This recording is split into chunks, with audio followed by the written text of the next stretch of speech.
Hechos de los Apóstoles, capítulo 16. Pablo fue primero a Derbe y luego a Listra, donde había un discípulo joven llamado Timoteo. Su madre era una creyente judía, pero su padre era griego.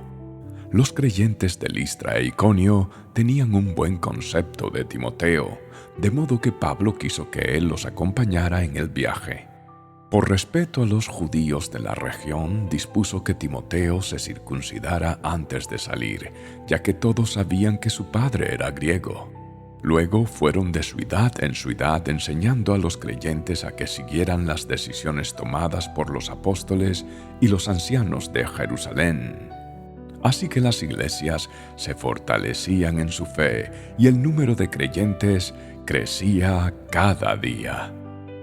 Luego Pablo y Silas viajaron por la región de Frigia y Galicia, porque el Espíritu Santo les había impedido que predicaran la palabra en la provincia de Asia en ese tiempo.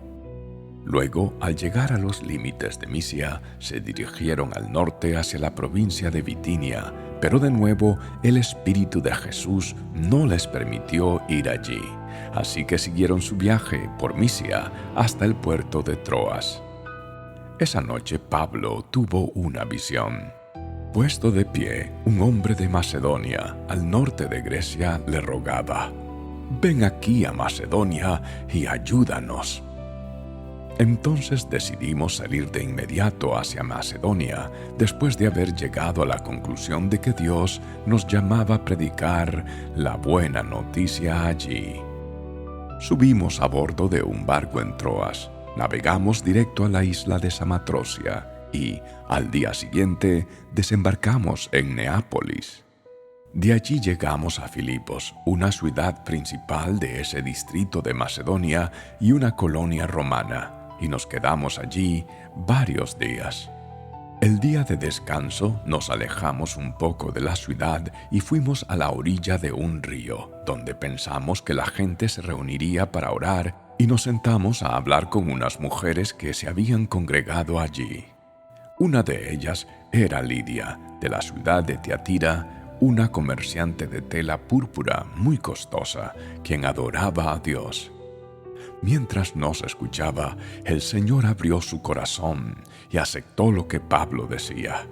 Ella y los de su casa fueron bautizados y nos invitó a que fuéramos sus huéspedes. «Si ustedes reconocen que soy una verdadera creyente en el Señor», dijo ella, «vengan a quedarse en mi casa». Y nos insistió hasta que aceptamos.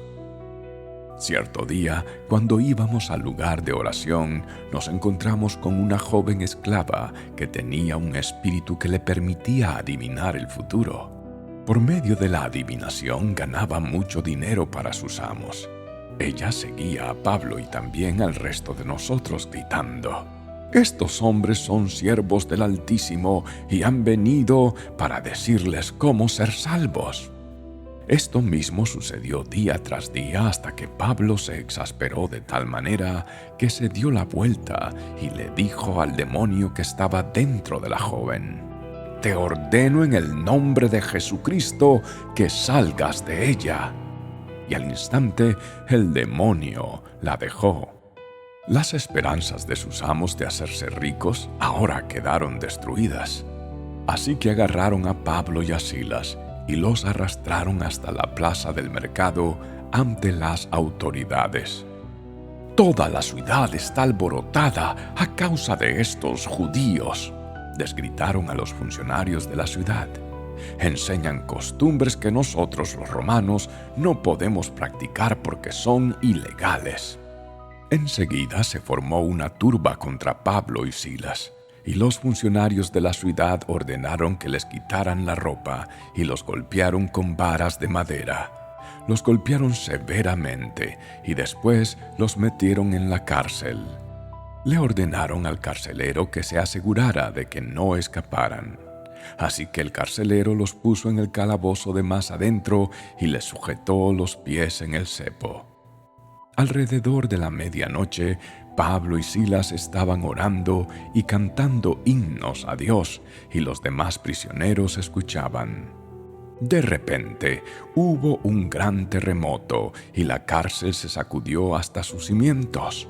Al instante todas las puertas se abrieron de golpe y a todos los prisioneros se les cayeron las cadenas.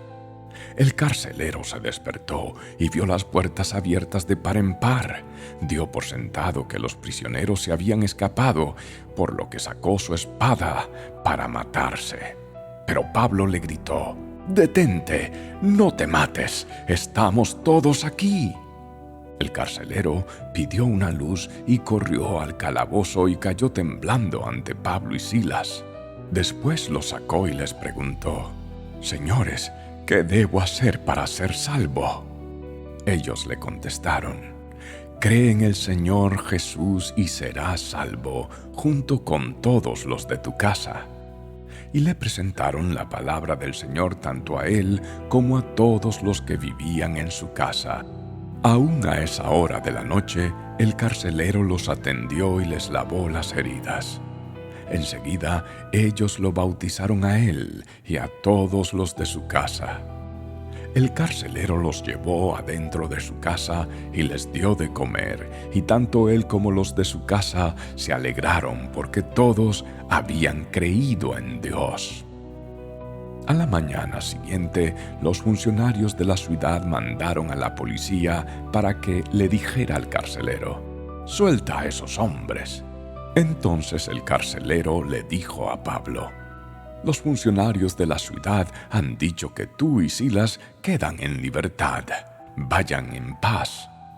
Pero Pablo respondió: «Ellos nos golpearon en público sin llevarnos a juicio y nos metieron en la cárcel, y nosotros somos ciudadanos romanos. ¿Ahora quieren que nos vayamos a escondidas? De ninguna manera, que vengan ellos mismos a ponernos en libertad». Cuando la policía dio su informe, los funcionarios de la ciudad se alarmaron al enterarse de que Pablo y Silas eran ciudadanos romanos. Entonces fueron a la cárcel y se disculparon con ellos. Luego los sacaron de allí y le suplicaron que se fueran de la ciudad. Una vez que salieron de la cárcel, Pablo y Silas regresaron a la casa de Lidia. Allí se reunieron con los creyentes y los animaron una vez más. Después se fueron de la ciudad.